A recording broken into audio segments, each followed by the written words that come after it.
Welcome back, folks. Nice to see you again. Here we are, October the 30th.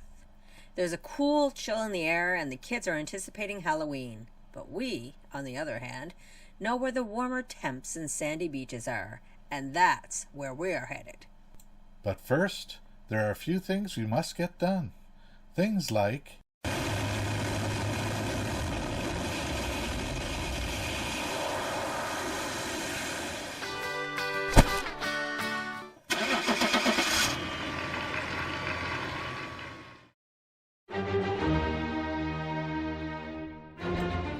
packing up the RV.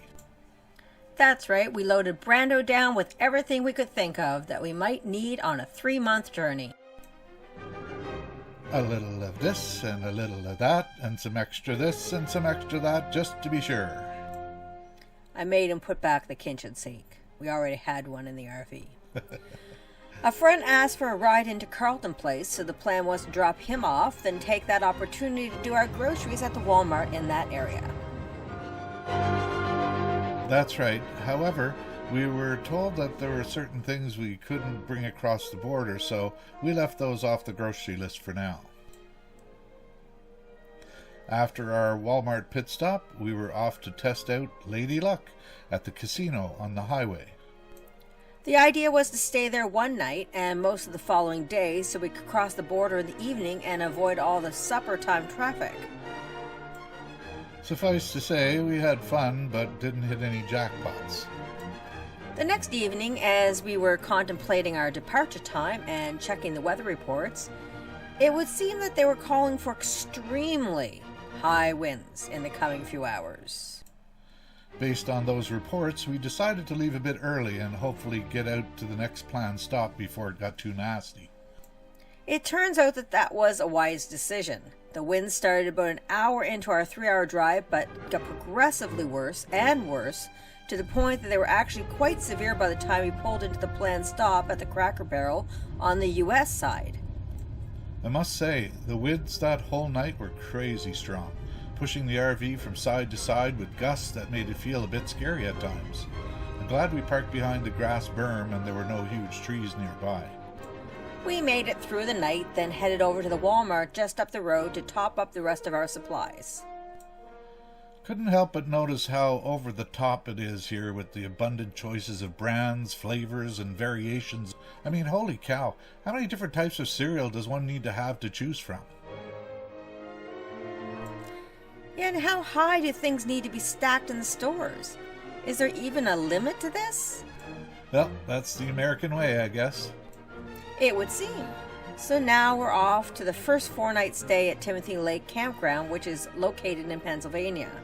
We have arranged for a cell phone to be delivered to us there as well.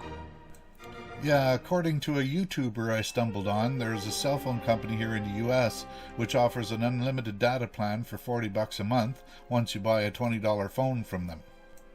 The plan apparently allows you to use the phone to tether other phones and devices, so we decided that would be a useful addition to the cheap Mexico SIMs, which we had purchased before we left. The temperatures were still a bit cool here in Pennsylvania, but we decided we'd grab some firewood on our way into the campground and sit by the fire tonight anyways.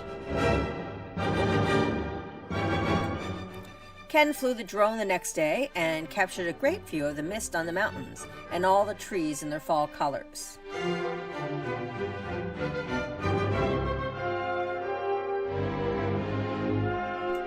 That was quite the expansive view.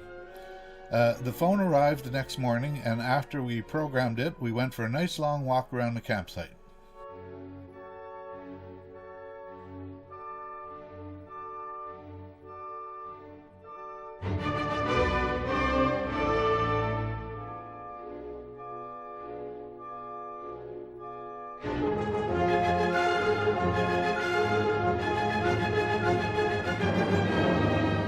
And that's all she wrote. The next day, we were back on the road headed further into the heart of Pennsylvania. One thing we noticed, there was lots of roadkill on this stretch of highway. We found out later that this was a normal thing for this area, but boy oh boy, not knowing to expect that made things a bit weird. Yeah, it was like we were seeing dead animals of all types along the side of the road just about every 6 to 10 miles. That reminds me of that feature on the GPS, which uses live info to warn that there is a car or truck off to the side of the road ahead. Something we never heard in Canada. Our next stop was yet another Wally World on the waterfront, not far from a hockey arena, which ends up being the first hockey game we actually purchased tickets for. Yeah, that's a funny story connected with that Walmart parking area, which we will share with you all in the next video.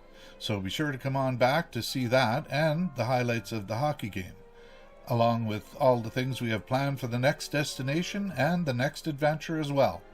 Ciao for now.